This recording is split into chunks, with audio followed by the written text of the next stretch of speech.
Hello, Mass Tech, this is Robertpacheco here with a few competition tips. So, first, I would like to say, if you're able to, definitely pick a category that piques your interest a little or is a topic that you'd like to find more out about because you're definitely going to be spending a lot of time with it, studying for the exam and practicing on role plays. And also, a big part of my strategy was doing outside research. So, if it's something that you're curious about, you might be doing that on your own already, or you'll be more apt to actually do that.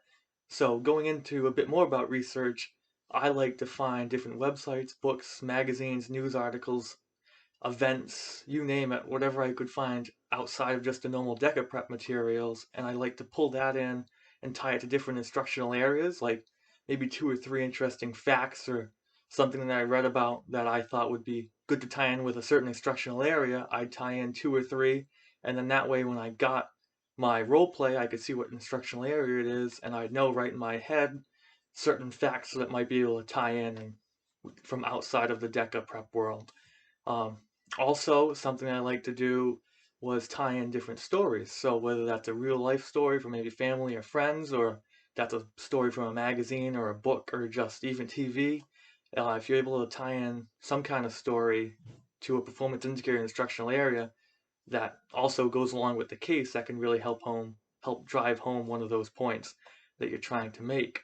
Also, I would like to do a resource sheet at the end of the role play, which would basically be different websites and books and maybe even magazines that pertain to the case study and the role play, and then I just go over that with them at the end and then have my contact information on the bottom. And that way they know this guy, he does his homework, he knows these websites and he knows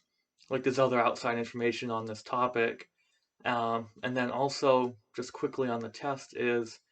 one thing is if you do anything with the test that's not just testing yourself, at least read the correct answers with the rationale because one thing that I found is a lot of times maybe you don't see the exact question that you're practicing from a prior exam, but you'll actually see a term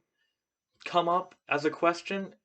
from the rationale. So just reading the rationale and understanding what the different terms were in that multiple choice question can really be helpful. So that's a good one if you're coming down to the last minutes to study for the test. Just read over the rationale for the correct answers. So with that, just study, study, study, and good luck.